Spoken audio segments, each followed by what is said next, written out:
Lotus bloom in Kerala, BJP bets big on Christian faces. You know, Prime Minister Narendra Modi till date has made more than 35 visits to Kerala, and this is some record really. The intent, of course, is to increase the BJP's footprint in the south, which so far has remained elusive, except in Karnataka in the past. Even as Kerala goes to elections in April 2026, the BJP announced its first list of 47 candidates for the assembly elections, and it has become evident that the party's focus is to woo the Christian vote bank. This is how it looks like. Union Minister of State for Minority Affairs and Rajya Sabha member George Kurian has been fielded from Kanjirappalli in Kottayam, a Christian stronghold. Former leaders of regional party, Kerala Congress, and former MLA PC George and his son Sean George fielded from Christian strongholds of Punjar and Pala in Kottayam district respectively. General Secretary of BJP in Kerala, Anup Anthony Joseph, will fight from Tiruvalla in Pathanamthitta, which is also Christian stronghold. Even as we focus on BJP's singular focus on Christians in the state, this is not to say that there are other names who also feature in the list.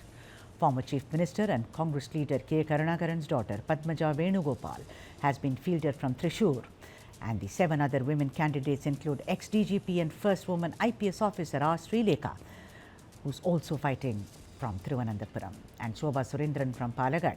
The big name is, of course, BJP State President Rajiv Chandrasekhar, whose candidacy has been announced from Nemom in Thiruvananthapuram.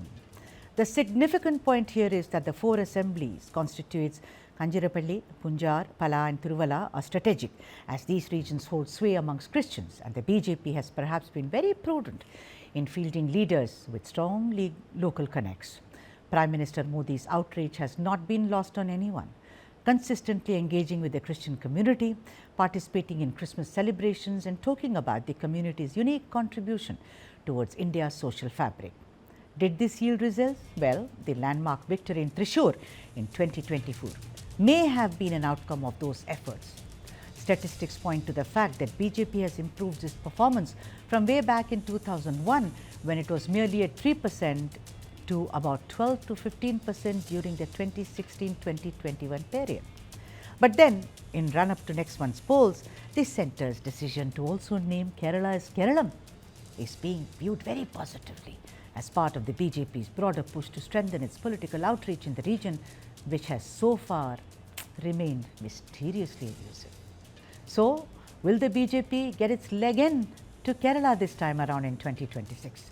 We're being joined by M. Rajendran, senior journalist, and George Kaliyavel, who is the editor of National Affairs Deepika daily newspaper from Kerala. Thank you very much, gentlemen, for joining. So I gave a brief summary. Let me start with you, George. How do you look at it? Because in electoral politics, giving out seats to those that you want in your bag is seen as very important optics. How do you view this? Good evening. BJP is trying their best in Kerala this time. But all these 4 Christian candidates, George Kurian, PC George, his son Sean George, and Anup Anthony, all are my good friends, and these are my own constituencies. At least I am very familiar with that. These constituencies. These are my close friends also. But I don't think this will make a huge impact for BJP, especially in these seats. I don't think anybody of these 4 will win these elections. But BJP has got chances in other seats, like in Nemam, in Vattiurkava, in Attingal. There are so many other seats, in Kasaragod, Manjeswaram. There are chances for others. This time BJP can win some seats in Kerala, can or may, but it is not a sure thing. BJP is trying their best this time. Out of 47 candidates announced, there are 4 Christian candidates. In Kerala, though the communal equation is there is a balancing of all communities, all religions, but that doesn't mean that voters are just voting on that communal or religious basis. Let me stop you here. You said the chances that they have. Correct. In Nemom, Attingal, in Manalur, Ullur, Thrissur and Puttukadu, fine. But where it came second are names like this. Manjeshwar, you said they have a chance. Kasaragod, Palakkad, Haripad. Varkala, Tirunandapuram, Kovalam. These are the places where they came second. My question to you is, Correct. if I come, I know, but I second disagree. in a subject, but if I put tuitions, can I come first? Has the BJP will just lift these, up by saying, okay, seats given to you? BJP may win some seats in the Thiruvananthapuram Parliament constituency, that is Neyamam, Attingal, Kadakuttam, Thiruvananthapuram, and then I see a small chance for Palakkad seat. Then there is only in the north end. I don't think there is any chance in Thrissur. As you mentioned, you name few seats, but I don't think BJP can win any of those seats. This is Kerala. Kerala is different. Though Suresh Gopi won that election from Thrissur to the Lok Sabha, that may not be repeated in Thrissur this time because that is a one-time thing. In Manalur, Ullur, Thrissur, Natika, Iringalakuda, these are all seats which BJP can come maybe second or third. But it is not a time to win that seats. But that is not the case with Kadakuttam, Vattiurkav, Neyamam, Attingal. These seats, especially, they have a real chance. All right. Rajendran, let me get you in. Manjeshwaram and Kasaragod is again a big chance for BJP and Palakkad also. All right.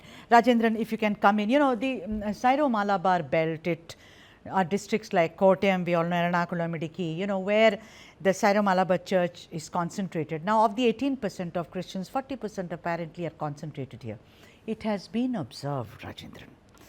They play, of course, a very decisive role in state politics, and traditionally they have been with the left.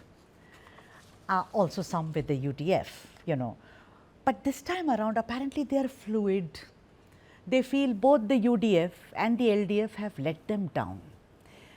Whereas Mr. Modi has been honest, has been upfront, has spoken about as a newcomer, as somebody, to the south, at least to Tamil Nadu and Kerala, he is still an outsider. We have very strong, distinct identities. Do you think, Rajendran, there has been a shift on the ground, as it were, that he's naming Keralam, he's saying development, he's saying I'll do this, a lot of development projects that also, plus naming 47 candidates, most of them being Christian, do you think it's a masterstroke? So, Sudha, if I can, get your attention to the New York Times article which appeared a month ago, where it looked into RSS strategy. And so that is a strategy BJP is following in India, as well as especially now in South. So Mr. George is correct. It can, we also don't know whether they will win. But certainly the vote percentage is going to be the critical thing in this election. So even a minor increase in vote percentage, Sudha, is a big win for BJP. That is what it is planning as of now. Number one. Number two, the thing is, within the Christian community, it's a gamble. The Dalit component of the Christians in Kerala are a different lot. And, if you look at the Syrian Christians and, the way the division has happened in terms of the marriages, in terms of the, the differences, despite, however progressive we as Keralite, we might put ourselves, there is a distinct difference. And that is where UDF is banking on with their, caste census, which they are trying to push forward even in the assembly elections, that this is what we bring to the table. Yes, because they have to keep innovating. You are right, Sudha, when you said between LDF and UDF, I mean, they have let them down on many occasions in the past.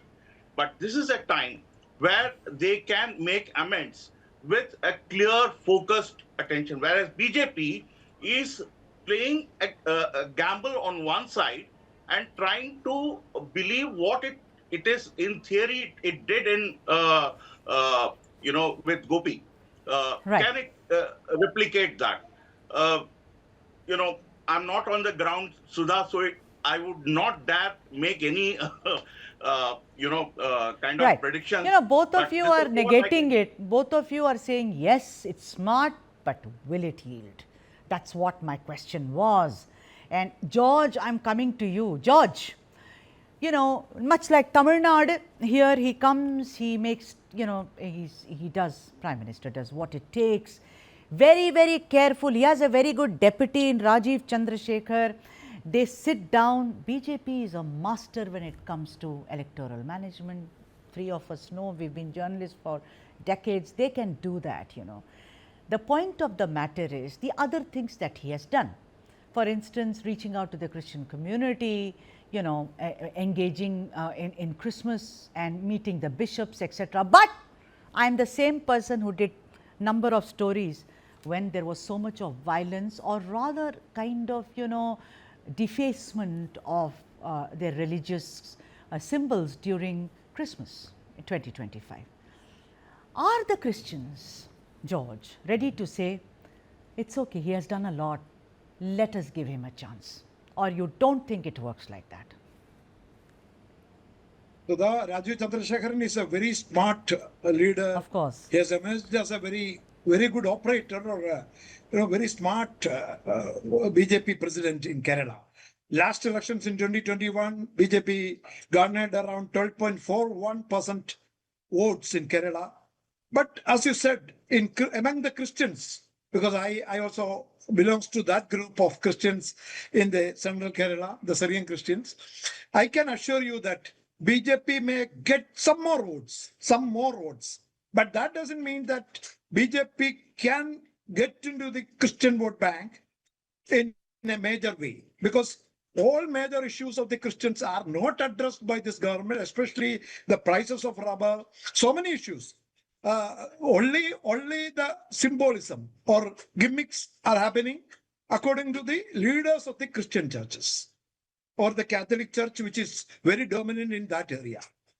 But for them, the BJP has not resolved any of the major issues which they have put in. They have not even invited or made sure the Pope Francis or new Pope's visit to India, even after so many 10 years of persuasion. So many other issues also are there. I don't want to mention into details, but BJP, even in the Christian belt of Thrissur, I'm sure BJP will not get that much of votes which Suresh Gopi got in the last parliament elections in 2024. George, but then comparatively, what has the LDF and the UDF done? Look at the left. I mean, I remember Vizhinjam.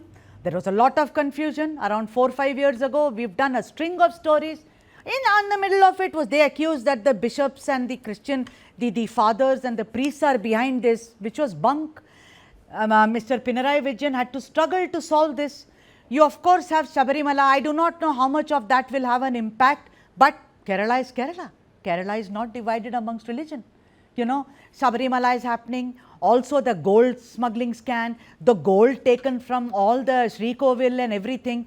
I want to ask you that what have they done? Look at Pinarayi Vijayan. I mean, do you mean to say that in comparison, I'm only talking about hope here, George? So you may not be knowing, but regarding all major issues, especially that report by Justice, I forgot his name. There was a report for Christian participations in various areas. Koshi. It was being approved by the Koshi. LDF government in the last, correct, JB Koshi Commission. Then there was a appointment issue of the school teachers. That also was resolved in the last minute, but it was resolved. And the development of Pinarayi Vijayan government, which was done in Kerala, which has changed the face of Kerala in a big way, that will, and the Congress, you know, they are very strong there, and BJP cannot match these two, LDF and UDF, in this election. Maybe BJP can gain some more votes. That's what I said. Their vote percentage may increase from 12.4 to maybe 15%. But that doesn't mean that they can win over. But 4 to 5 seats, it can be 0 to 6 seats. According to me, as a journalist who has been in Kerala for so many years, Of course. I was in Trivandrum, I was in Cochin, I was in Kottayam, I was in Thrissur, I was in Kannur. All parts of Kerala I worked at least for 2 years before coming to Delhi for 25 years now. Okay. Now, I can easily understand what is going to happen in Kerala. I assure you, nothing. It is a close fight between. There is a clear edge for UDF, but it's a close fight for UDF and LDF. And BJP will decide who will win in many of the seats, including what you mentioned in Kanjirapalli, in Poonar, even in Pala, even in so many other constituencies, in Tiruvalla, where BJP they got a sizable vote share there. But that doesn't mean that they can win over in this election. They have to wait for some more time. Rajendran, do you think that they will help win these two parties, or you think there will be spoilers? There will be vote katu, as we say in Hindi. You know, do you think that is going to be possible? Because I have a doubt, Rajendran. You know, if you look at 2024, Rajendran, they garnered maximum votes on 11 assembly segments. They recorded a very impressive, vote share percentage, which was 19.24% in the last Lok Sabha elections. Now, I somehow feel with Modi's push, this will only go up. But George doesn't think so. He says, no, that's not how it's going to work. Rajendran. So, one reason why it is going to be difficult, I'm not saying whether it will actually happen or not, but why it is going to be difficult for BJP is simply because the awareness within the Kerala voters, whether it is a assembly vote or a Lok Sabha election, is more critical. You know, they do a critical thinking before they go out and vote for a particular candidate or a party. And they will be weighing not only the national issues or the local issues, but also the global issues. See, Kerala, Sudha, we all know is a land of remittance, you know, and how BJP has handled the whole international scenario in the Gulf, in the Middle East, where most of our Keralites are employed, and the impact it has had. And you know, what is the solution they have? These are the questions which the electorates will have in their mind. Apart from what George mentioned about the commissions, 2 commissions. So BJP's manifesto is going to be a real benchmark on which, we will be able to actually judge what will be the issues. Because it's not just the 2 commissions, Swaminathan Commission and the other commissions on university, but also on the issue of federalism. See, Okay. The issue of federalism, Kerala and Tamil Nadu have been the most vociferous, and BJP has, and Amit Shah has in parliament and outside very categorically said that we will go with the delimitation. And one point to be added, Sudha, that Kerala is going to be one of the states where they will be controlling the population, which means they will be in the same boat as Tamil Nadu, that you will be penalized for taking care of the social factors. In delimitation, they will be facing this problem. Yeah. So these are the questions which BJP will have to answer, whether Rajiv Chandrasekhar or Prime Minister Modi. These will be the questions which will be asked by the Keralite.